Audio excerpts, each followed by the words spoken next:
প্রবল শক্তিতে ধয়ে আসছে ঘূর্ণিঝড় রিমাল। ঘন্টায় 110, 120 এবং 130 কিলোমিটার প্রতি ঘন্টায় দমকা ঝড়ো হাওয়া বইতে পারে বিভিন্ন জায়গায়। আগামীকাল আমরা দেখেছিলাম যে এটি সুস্পষ্ট নিম্নচাপ তৈরি হয়ে গিয়েছিল বঙ্গোপসাগর দিকে, সেটা কিন্তু ইতিমধ্যে আমরা যদি দেখি এখন তাদের তো আছে এখন কিন্তু এটি নিম্নচাপে পরিণত হয়ে গিয়েছে এবং কয়েক ঘন্টার মধ্যে এটি কিন্তু ঘূর্ণিঝড়ে পরিণত হবে। স্থলভাগে দিয়ে কিন্তু অনেকটা এগিয়ে আসবে এই ঘূর্ণিঝড়টি এবং এটি যদি আমরা শনিবারের দিকে যাই, শনিবার দিকে এটা আমরা যখন এগিয়ে আসবো তখন এটি নিম্নচাপটা আরও কিছুটা ঘনীভূত হবে এবং সেখান থেকে কিন্তু ঘূর্ণিঝড়ে পরিণত হওয়ার সম্ভাবনা রয়েছে শনিবারের মধ্যে। এবং এটি দেখতে পাচ্ছি শনিবারের মধ্যে প্রচুর পরিমাণে তার শক্তি সঞ্চয় করবে এবং এটি রবিবার দিকে যখন যাব, রবিবার দিকে গেলে কিন্তু রবিবারের মধ্যরাতের মধ্যে কিন্তু এটি স্থলভাগের দিকে আছড়ে পড়তে পারে, এমনটা পূর্বাভাস আমরা দেখতে পাচ্ছি অনলাইন সিস্টেমে। তো আমরা বিস্তারিতভাবে জানবো এবং তার আগে দেখে নেবো আবহাওয়া তরফ থেকে কী জানানো হয়েছে।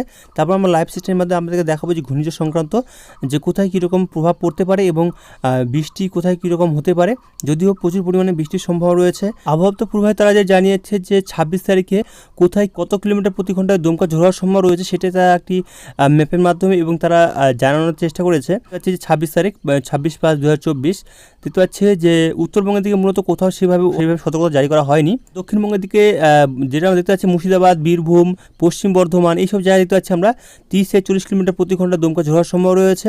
এছাড়াও পূর্ব বর্ধমান, বাঁকুড়া, পুরুলিয়া এইসব জেলাতেও দেখতে পাচ্ছি আমরা, ঝাড়গ্রাম এইসব জেলাতে কিন্তু ঘন্টায় দেখতে পাচ্ছি আমরা যে 30 থেকে 40 কিলোমিটার প্রতি ঘন্টা দমকা ঝড় হওয়ার সম্ভাবনা রয়েছে। এছাড়াও দেখতে পাচ্ছি আমরা এদিকে হুগলি, পশ্চিম মেদিনীপুরে কিছুটা দেখতে পাচ্ছি আমরা যে 50 থেকে 60 কিলোমিটার প্রতি ঘন্টা দমকা ঝড় হওয়ার সম্ভাবনা রয়েছে। 26 তারিখ হচ্ছে রবিবার। হুগলি, নদিয়া এই জেলাগুলিতে দেখতে পাচ্ছি আমরা যে 50 থেকে 60 কিলোমিটার প্রতি ঘন্টা দমকা ঝড় হওয়ার সম্ভাবনা রয়েছে।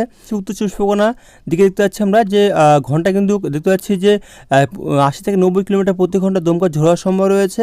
দক্ষিণ চব্বিশ পরগনা দিকে দেখতে পাচ্ছি, দক্ষিণ চব্বিশ পরগনা কলকাতা দিকে দেখতে পাচ্ছি আমরা ঘন্টায় 90 থেকে 100 কিলোমিটার প্রতি ঘন্টা দমকা ঝড় হওয়ার সম্ভাবনা রয়েছে স্থল এইসব জায়গাগুলিতে। এছাড়াও পূর্ব মেদিনীপুর এবং হাওড়ার দিকে দেখতে পাচ্ছি আমরা মূলত ঘন্টায় 70 থেকে 80 কিলোমিটার প্রতি ঘন্টা দমকা ঝড় হওয়ার সম্ভাবনা রয়েছে 26 তারিখ রবিবারের দিকে। তো আমরা দেখলাম, এরপরে আমরা দেখবো যে 27 তারিখে কোথায় কীরকম আবহাওয়ার পূর্বাভাস তারা জানিয়েছে। সোমবারে উত্তরবঙ্গের দিকে যদি দেখি, সোমবারে কিন্তু 27 তারিখ উত্তরবঙ্গের দিকে মূলত কোথাও সে সতর্কতা নেই, মূলত হালকা সামান্য তার আবহাওয়া আসতে পারে হাওয়ার। তবে দেখতে পাচ্ছি আমরা যে 30 থেকে 40 কিলোমিটার প্রতি ঘন্টা দমকা ঝড়ার সম্ভাবনা রয়েছে পশ্চিম বর্ধমান, পুরুলিয়া, বাঁকুড়া এই জেলাগুলিতে এবং ঝাড়গ্রাম, পশ্চিম মেদিনীপুর কিছুটা। তাছাড়া দেখতে পাচ্ছি পশ্চিম মেদিনীপুর কিছুটা আবার দেখতে পাচ্ছি 50 থেকে 60 কিলোমিটার প্রতি ঘন্টা দমকা ঝড়ার সম্ভাবনা রয়েছে। এছাড়াও পূর্ব বর্ধমান, মুর্শিদাবাদ দিকে দেখতে পাচ্ছি 50 থেকে 60 কিলোমিটার প্রতি ঘন্টা দমকা ঝড়ার সম্ভাবনা রয়েছে। নদিয়া, হুগলি, উত্তর চব্বিশ পরগনা, দক্ষিণ চব্বিশ পরগনা, কলকাতা, হাওড়া, এছাড়াও পূর্ব মেদিনীপুর এই জেলাগুলো দেখতে পাচ্ছি আমরা মূলত ঘন্টায় 70 থেকে 70 কিলোমিটার প্রতি ঘন্টা দমকা ঝড়ার সম্ভাবনা রয়েছে। এটা হচ্ছে 27 তারিখ সোমবারের দিকে। তো হচ্ছে আবহাওয়া পূর্বাভাস আবহাওয়া দপ্তর তরফ থেকে যে জানিয়েছে সেটা আমরা আপনাদের সামনে তুলে ধরলাম। চলে যাবো সরাসরি আমরা লাইভ সিস্টেমের মাধ্যমে, সেখান থেকে দেখবো যে কোথায় কী পরিমাণে বৃষ্টি হওয়ার সম্ভাবনা থাকছে। আমরা দেখতে পাচ্ছি যে এটা আজ হচ্ছে শুক্রবার। শনিবারের দিকে এই ঘূর্ণিঝড়টি তৈরি হবে মধ্যরাতের মধ্যে, শনিবার মধ্যরাতের মধ্যে এই ঘূর্ণিঝড় তৈরি হবে এবং এই ঘূর্ণিঝড়টা কিন্তু ধীরে ধীরে ক্রমশ রবিবার দিকে যে আমরা এগিয়ে আসবে এবং রবিবারে কিন্তু আমরা দেখতে পাচ্ছি যে এটা রাতের দিকে আসি বা দেখতে পাচ্ছি সকাল রাতের দিকে যখন যাব তখন দেখতে পাচ্ছি রাতের দিকে কিন্তু এই মধ্যরাতের মধ্যে কিন্তু স্থলভাগে আছড়ে পড়ার সম্ভাবনা রয়েছে। বাংলাদেশের খেপুপাড়া এবং পশ্চিমবঙ্গের সাগরদ্বীপ উপকূলে সর্বশক্তি নিয়ে আছড়ে পড়তে পারে এই ঘূর্ণিঝড়টি। এটা হচ্ছে মধ্যরাতের দিকে, রবিবার মধ্যরাতের দিকে দেখতে পাচ্ছি আমরা। এর ফলে কিন্তু বিভিন্ন জায়গায় আমরা আপনাদেরকে দেখালাম যেটা আবহাওয়া পূর্বাভাসে জানানো হয়েছে যে কোথায় কত কিলোমিটার প্রতি ঘন্টা দমকা ঝড় হাওয়া বইতে পারে। আমরা যদি এখানে দেখি যে কত কিলোমিটার প্রতি ঘন্টা দমকা ঝড় হাওয়া বইতে পারে, তাহলে দেখতে পাচ্ছি আমরা যে ঘন্টা কিন্তু দেখতে পাচ্ছি আমরা 67 কিলোমিটার প্রতি ঘন্টায়, কোথাও দেখতে পাচ্ছি আমরা 60-61, কোথাও দেখতে পাচ্ছি আমরা 65 এরকম হাওয়া গতি থাকার সম্ভাবনা রয়েছে। যদিও অনলাইন সিস্টেমে একটু হয়তো কম বেশি দেখাচ্ছে, তবে আবহাওয়া পূর্বাভাসে জানানো হয়েছে সেখানে বলা হয়েছে যে ঘন্টায় 100 কিলোমিটার প্রতি ঘন্টা দমকা ঝড় হওয়ার সম্ভাবনা রয়েছে দক্ষিণ চব্বিশ পরগনা, খুলনা, বরিশাল, চট্টগ্রাম, খেপুপাড়া, কলাপাড়া, সুন্দরবন এই জেলাগুলোতে কিন্তু প্রচুর পরিমাণে ঝড় বৃষ্টির সম্ভাবনা রয়েছে এবং কলকাতা, এদিকে উত্তর চব্বিশ পরগনা, দক্ষিণ চব্বিশ পরগনা, ঝাড়গ্রাম, নদিয়া, মুর্শিদাবাদ এই জেলাগুলোতে কিন্তু ঘন্টায় 40 থেকে 50, কোথাও আবার 80, কোথাও আবার 100 কিলোমিটার প্রতি ঘন্টা দমকা ঝড়ার সম্ভাবনা থাকছে পশ্চিমবঙ্গের দক্ষিণবঙ্গের জেলাগুলোর দিকে। এছাড়া বাদবাকি জেলাগুলোতে মূলত হালকা মাঝারি হাওয়ার সম্ভাবনা রয়েছে। তবে দেখতে পাচ্ছি আমরা যখন এটা আমরা আরও একটু এগিয়ে যাব পরিমাণে কিন্তু শক্তি সঞ্চয় করে কিন্তু এটি দেখতে পাচ্ছি আমরা যে পশ্চিমবঙ্গের উপকূল জেলার মধ্যে কিন্তু এটি আছড়ে পড়ার সম্ভাবনা রয়েছে। হলদিবাড়ি, এদিকে দীঘা, এই যে কন্টাই, এদিকে গঙ্গা, এদিকে দেখতে পাচ্ছি খড়গপুর, কলকাতা, এইসব আশেপাশে কিন্তু প্রচুর পরিমাণ ঝড় বৃষ্টি হওয়ার সম্ভাবনা রয়েছে। এদিকে বাংলাদেশের দিকে দেখতে পাচ্ছি, বাংলাদেশের দিকে খুলনা, বরিশাল, কুমিল্লা, চট্টগ্রাম, কলাপাড়া, মহেশখালী, এইসব জেলাগুলোতে, এইসব জায়গাতেও কিন্তু প্রচুর পরিমাণ ঝড় বৃষ্টির সম্ভাবনা রয়েছে। এছাড়াও কিন্তু বাংলাদেশের ঢাকা, কুমিল্লা, এদিকে ময়মনসিংহ বিভাগ, কালাই, সিলেট, বলতে গেলে বাংলাদেশের সব জেলাগুলোতে কম বেশি ঝড় বৃষ্টির সম্ভাবনা রয়েছে। তবে উপকূল জেলাগুলোর দিকে বেশি পরিমাণে ঝড় বৃষ্টির সম্ভাবনা আমরা দেখতে পাচ্ছি। এদিকে পশ্চিমবঙ্গের দিকে দেখতে পাচ্ছি, পশ্চিমবঙ্গের উপকূল জেলাগুলোর দিকে আমরা দেখলাম কিছুক্ষণ আগে যে ঝড় বৃষ্টি হওয়ার সম্ভাবনা রয়েছে, যেটা আবহাওয়া দপ্তর পূর্বে জানানো হয়েছে।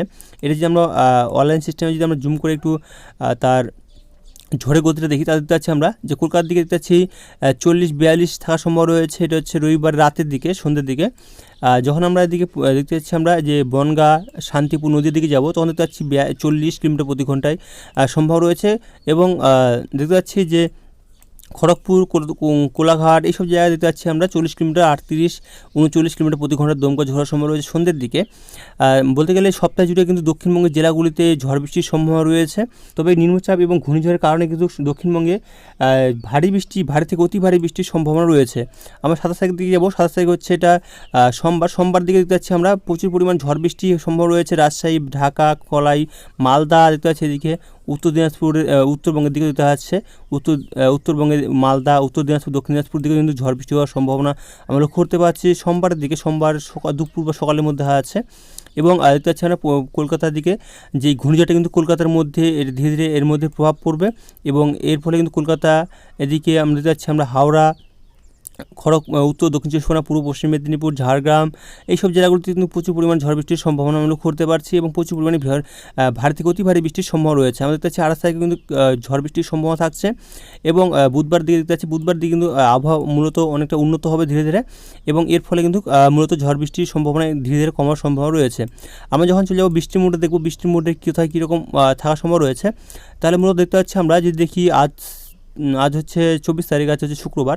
আমরা যখন চলে যাবো শনিবার দিকে দেখতে পাচ্ছি মূলত দক্ষিণবঙ্গের উপকূল জেলাগুলোর দিকে এবং বাংলাদেশের উপকূল জেলাগুলোর দিকে দুই এক জায়গায় ছিটেফোঁটা বৃষ্টির সম্ভাবনা রয়েছে। এবং যত আমরা ধীরে ধীরে এগিয়ে আসবো, তখন দেখতে পাবো যে আরও কিছুটা কিন্তু শক্তি সঞ্চয় করবে ঘূর্ণিঝড়টি। এবং এর ফলে কিন্তু প্রচুর পরিমাণে ঝড় বৃষ্টির সম্ভাবনা আমরা দেখলাম। তবে এর ফলে কিন্তু বৃষ্টিরও সম্ভাবনা রয়েছে। দেখতে পাচ্ছি আমরা যে শনিবারের দিকে বিকেল দিকে দেখতে পাচ্ছি পশ্চিমবঙ্গের দিকে কিন্তু পশ্চিমবঙ্গের দক্ষিণবঙ্গের দিকে দেখতে পাচ্ছি বৃষ্টির সম্ভাবনা রয়েছে। দেখতে পাচ্ছি আমরা উত্তর চব্বিশ পরগনা, দক্ষিণ চব্বিশ পরগনা, কলকাতা, এই সাইডে কিন্তু বৃষ্টির সম্ভাবনা থাকছে। এছাড়া বাংলাদেশের দিকেও বৃষ্টির সম্ভাবনা থাকছে। এবং ত্রিপুরার দিকেও দেখতে পাচ্ছি আমরা প্রচুর পরিমাণে ভারী বৃষ্টির সম্ভাবনা থাকছে শনিবারের দিকে। আমরা যদি রবিবার দিকে আসি, রবিবার দিকে কিন্তু দেখতে পাচ্ছি মূলত রবিবার থেকে কিন্তু ঝড় বৃষ্টি হওয়ার সম্ভাবনা দেখতে পাচ্ছি আমরা। তবে ঝড় বৃষ্টি খুব একটা রবিবার মানে সকালের দিকে না হলেও কিন্তু আমরা দেখতে পাবো যে রাতের দিকে কিন্তু ধীরে ধীরে কিন্তু এর প্রভাবটা কিন্তু প্রচুর পরিমাণে পড়বে। এবং এর ফলে কিন্তু প্রচুর পরিমাণে ঝড় বৃষ্টির সাথে সাথে কিন্তু বজ্রপাতের সম্ভাবনা থাকছে। উত্তরবঙ্গের দিকে কিন্তু রবিবার থেকে বৃষ্টির সম্ভাবনা রয়েছে। দেখতে পাচ্ছি উত্তরবঙ্গের দিকে মালদা, উত্তর দিনাজপুর, দক্ষিণ দিনাজপুর দিকে শিলিগুড়ি, আলিপুরদুয়ার, কোচবিহার, বলতে গেলে উত্তরবঙ্গে প্রায় সব জেলাগুলোতে কম বেশি রবিবার থেকে বৃষ্টি শুরু হবে। এবং আমরা যখন এটা রবিবারে বিকাল দিকে যাব, বিকাল দিকে দেখতে পাচ্ছি আমরা যে দক্ষিণবঙ্গে জুড়ে কিন্তু প্রচুর পরিমাণে বৃষ্টির সম্ভাবনা রয়েছে, ঝড় বৃষ্টির সম্ভাবনা রয়েছে দেখতে পাচ্ছি আমরা রবিবার বিকাল দিকে। এবং বাংলাদেশের দিকে দেখতে পাচ্ছি এবং ত্রিপুরার দিকে দেখা যাচ্ছে বৃষ্টির সম্ভাবনা রয়েছে প্রচুর পরিমাণে। এবং দেখতে পাচ্ছি যে সোমবার দিকে প্রচুর পরিমাণে বৃষ্টির সম্ভাবনা রয়েছে দক্ষিণবঙ্গের জেলাগুলোর দিকে। এবং দেখতে পাচ্ছি আমরা মঙ্গলবার দিকেও কিন্তু প্রচুর পরিমাণে দক্ষিণবঙ্গের দিকে বৃষ্টির সম্ভাবনা রয়েছে এবং উত্তরবঙ্গের দিকেও বৃষ্টির সম্ভাবনা রয়েছে, বাংলাদেশের দিকেও বৃষ্টির সম্ভাবনা রয়েছে। এবং বুধবার দিকে যদি আমরা যাই, বুধবার দিকে দেখতে পাচ্ছি মূলত বৃষ্টির পরিমাণটা দক্ষিণবঙ্গের জেলাগুলোর দিকে নেই বলে চলে। এবং উত্তরবঙ্গের দুই এক জায়গায় ভারী বৃষ্টির সম্ভাবনা রয়েছে মূলত পর্বত্য অঞ্চলগুলির দিকে। এবং বাংলাদেশের দিকে দেখতে পাচ্ছি আমরা রংপুর বিভাগের দিকে এবং ত্রিপুরার দিকে বেশ কিছু জায়গায় ভারী থেকে অতি ভারী বৃষ্টির সম্ভাবনা রয়েছে বুধবারে কিছু জায়গায়। যখন আমরা এটা বৃহস্পতিবার দিকে আসবো, বৃহস্পতিবার দিকে দেখতে পাচ্ছি বৃষ্টি মূলত প্রায় কমে যাবে। এবং শুক্রবার দিকে যাচ্ছি, শুক্রবার দিকে দেখতে পাচ্ছি মূলত উত্তরবঙ্গের দিকে দেখতে পাচ্ছি উত্তরবঙ্গের জেলাগুলোর দিকে বৃষ্টির সম্ভাবনা রয়েছে দিনাজপুর এবং দক্ষিণ দিনাজপুর কিছু জায়গায়। এছাড়াও দেখতে পাচ্ছি আমরা পর্বত্য অঞ্চলগুলোর দিকে আলিপুরদুয়ার, কোচবিহার, জলপাইগুড়ি, এই জেলাগুলিতে কিন্তু বৃষ্টির সম্ভাবনা থাকছে শুক্রবার দিকে। রবিবার দিকে যে আমরা শনিবার দিকে দেখতে পাচ্ছি মূলত বৃষ্টির সম্ভাবনা রয়েছে বাংলাদেশের দিকে, মূলত বাংলাদেশের উত্তরবঙ্গের দিকে এবং পশ্চিমবঙ্গের উত্তরবঙ্গের দিকে কিন্তু বৃষ্টির সম্ভাবনা রয়েছে শনিবারের দিকে, এবং রবিবার দিকে যে আমরা আসি রবিবার দিকে দেখতে পাচ্ছি মূলত বৃষ্টির সম্ভাবনা থাকছে উত্তরবঙ্গের কিছু কিছু জায়গায় এবং বাংলাদেশের কিছু কিছু জায়গায়। দক্ষিণবঙ্গে মূলত বৃষ্টির পরিমাণ অনেকটা কম থাকবে। তো এখান থেকে আবহাওয়ার খবরটি রাখলাম, এর পরবর্তী আবহাওয়া খবর আমরা আগামীকাল নিয়ে আসবো। তো ভালো থাকবেন, সুস্থ থাকবেন, ধন্যবাদ।